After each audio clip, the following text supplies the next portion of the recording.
बिस्मिल्लाहिर्रहमानिर्रहीम। अस्सलामु अलैकुम वरहमतुल्लाहि ताला वबरकातुहू। मुअज़्ज़िज़ नाज़रीन किराम, उम्मीद है आप खैरियत से होंगे। अल्लाह तबारक व तआला आपको सलामती अता फ़रमाए। मुअज़्ज़िज़ नाज़रीन किराम, एक सवाल ये किया जाता है कि आया कि क़ुरबानी के जानवर में हम अक़ीक़े का हिस्सा रख सकते हैं या नहीं। पहली बात तो ये है कि लफ्ज़ अक़ीक़ा होता है ऐन के साथ, बाज़ लोग इसको हक़ीक़ा बोलते हैं, तो हक़ीक़ा लफ्ज़ नहीं है, ऐन के साथ है लफ्ज़ अक़ीक़ा। तो अक़ीक़ा चूँकि सुन्नत मुबारका है कि आप अलैहिस्सलाम ने हसनैन करीमैन का अक़ीक़ा करवाया है और आप नफ्स नफीस उसमें शामिल भी रहे हैं। तो अब अक़ीक़ा जो है वो ना तो वाजिब होता है, ना ही अक़ीक़ा करना फ़र्ज़ होता है। तो कुर्बानी करना चूँकि वाजिब है और कुर्बानी अल्लाह तबारक व तआला की तरफ से वाजिब है बंदे पर, जबकि अक़ीक़ा वाजिब नहीं है।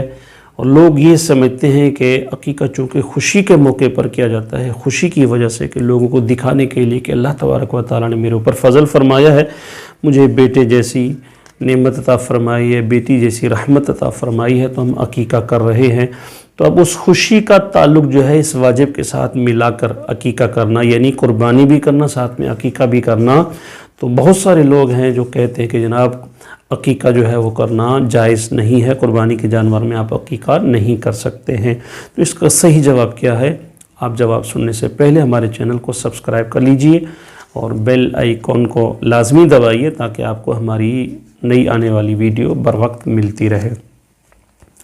देखिए, मसला इतना सा है कि अक़ीक़ा सवाल में भी आया कि ये सुन्नत है, वाजिब भी नहीं है, फ़र्ज़ भी नहीं है।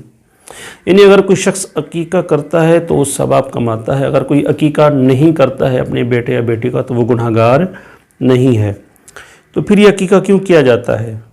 ये अक़ीक़ा इसलिए किया जाता है ताकि अल्लाह तबारक व तआला की उस जो नेमत हमें मिली है उसका शुक्र भी अदा हो और अल्लाह तबारक व तआला की राह में माल भी खर्च हो और तक़र्रुब इलल्लाह हासिल करने का ज़रिया बने। तो इसलिए अक़ीक़ा किया जाता है, यानी ना करने वाला गुनहगार नहीं होगा।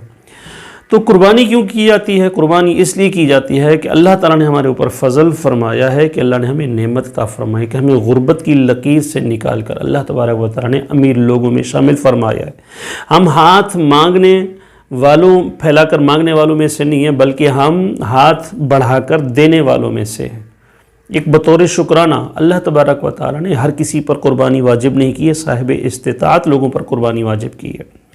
तो जो कुर्बानी करता है वो इसलिए करता है ताकि एक तो अल्लाह तबारक व तआला की नेमत का शुक्र भी अदा हो और दूसरी बात ये कि अल्लाह तबारक व तआला राज़ी भी हो जाए, यानी तक़र्रुब इलल्लाह का ज़रिया कुर्बानी है। और इधर अक़ीक़ा भी क्या है? तक़र्रुब इलल्लाह हासिल करने का ज़रिया है। अक़ीक़ा दरअसल एक खैरात होती है। अक़ीक़ा दरअसल माल अल्लाह ताला की राह में ख़र्च करके अल्लाह तबारक व तआला को राज़ी करने का एक ज़रिया होता है। इसी तरह कुर्बानी भी एक सबब है अल्लाह तबारक व तआला को राज़ी करने का।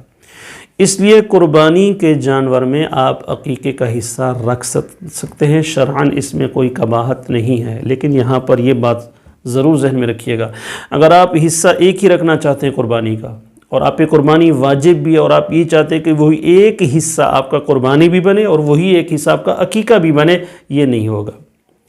अक़ीक़े के लिए आपको दूसरे हिस्से का इंतज़ाम करना पड़ेगा। अगर आपके कुर्बानी वाजिब है तो एक हिस्सा आपके वाजिब अदा करने के लिए कुर्बानी का हिस्सा और दूसरा हिस्सा अक़ीक़े करने का। अगर बेटा है तो बेटे की तरफ से 2 हिस्से, अगर बेटी है तो बेटी की तरफ से 1 हिस्सा कुर्बानी का। तो इस तरीके से आप अगर कुर्बानी के जानवर में अलग से अक़ीक़े के हिस्से का इंतज़ाम करते हैं तो आपका कुर्बानी का वजूब भी अदा हो जाता है और आपका अक़ीक़ा भी अदा हो जाता है। इसमें शरअन कोई कबाहत नहीं है। फतावा हिंदिया जिल्द नंबर 5 सफ़ा नंबर 304 पर यही फरमाया गया है कि शुरका में से कुछ कुर्बानी और कुछ अक़ीक़ा करने की नियत करें तो ये दुरुस्त है। तो नतीजा क्या निकला कि कुर्बानी के जानवर में अक़ीक़े का हिस्सा आप रख सकते हैं, आप अक़ीक़ा कर सकते हैं। अल्लाह तबारक व तआला हम सबको मसाइल दीनिया को सही तरीके से समझने की तौफ़ीक़ अता फ़रमाए।